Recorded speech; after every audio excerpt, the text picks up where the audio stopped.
Welcome back to K-Ratio's Week in Preview. I'm Kyle Littner and I'm here today to provide actionable insight for the future, not recap the past. In this week's episode, we come at you from a different time but with a similar message.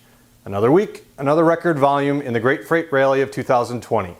We'll break down what that means for you this week, but first let's take a look at where the freight market currently stands. Freight volumes continue to push past anything anyone could have predicted, especially for this time of year. National volumes are now 19% higher month over month and an astounding 45% higher year over year. This isn't a plentitude of loads, this is a complete abundance. We are a full 16% higher than the March restocking peak, and there are no signs this will let up anytime soon. Right behind volumes are cancellations, which have plateaued, but they've plateaued at 22%, and that is 5% higher than this time in 2018 in green, and well beyond the sub-4s in 2019 seen in orange. Shippers can take solace in the fact that rejections are still not moving higher, but remaining constant at 1 out of every 5 is not conducive to staying under budget. Which gets us to rates and their obvious ascent. National long-haul rates at nearly $2 per mile are a full 22 cents higher than 2019 in green and 55 cents more than last year in orange. Let that sink in for a minute.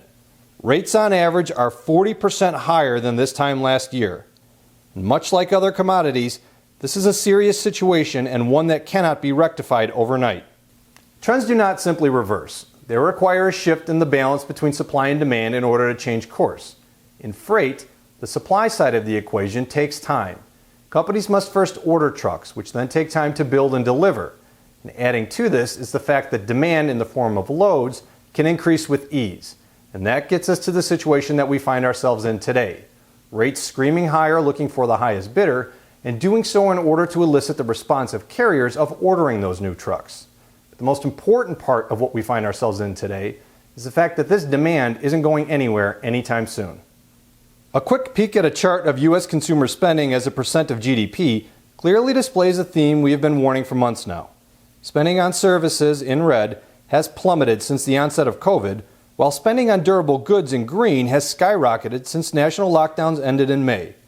Make all the arguments you want about the economy, the fact of the matter is whatever disposable income Americans have is increasingly being spent on goods over services, and since you can only ship one and not the other, that has a tremendous effect on freight. And when we're talking about goods that Americans purchase, we're talking about goods produced in China, and the majority of that freight comes into our favorite market, LA. And if you were wondering how long this can go on, simply glance at a chart of weekly imports to the Port of LA. We highlighted the backlog of cargo vessels in Chinese ports back in July, and it appears those ships have started to show up in LA as current imports in blue are nearly double the levels from the past 2 years at this time and the highest number on record. Adding fuel to the fire that is outbound LA, current rates for LA to Dallas are already 87 cents higher than 2018 and $1.28 higher than the 5-year historical average for this time. Yes, I said that. $1.28 per mile higher than the 5-year average, and we're not even at peak holiday season yet. With the majority of contract rates not set for rebid until early next year, you can count on this trend sticking around until at least January. What does this mean for freight this week? Well, the LA market, and really most of the West Coast, is the epicenter of this freight rally. The carriers won't offer a discount to head there, but they won't charge a premium over current rates. Brokers, don't be shocked if somebody throws out $4 a mile, but keep that in mind because that means more spot market opportunities or if you find someone that offers something cheap for your contract freight. One other thing, with much of the country still under excessive heat, reefer is an entirely different animal and those carriers can just name their price. Shippers, if you're unhappy with the amount of your business ending up spot, reach out to your providers and try and find a new rate for certain lanes. This problem isn't going anywhere and it's only going to get worse. To stay up to date with everything freight, follow us on LinkedIn.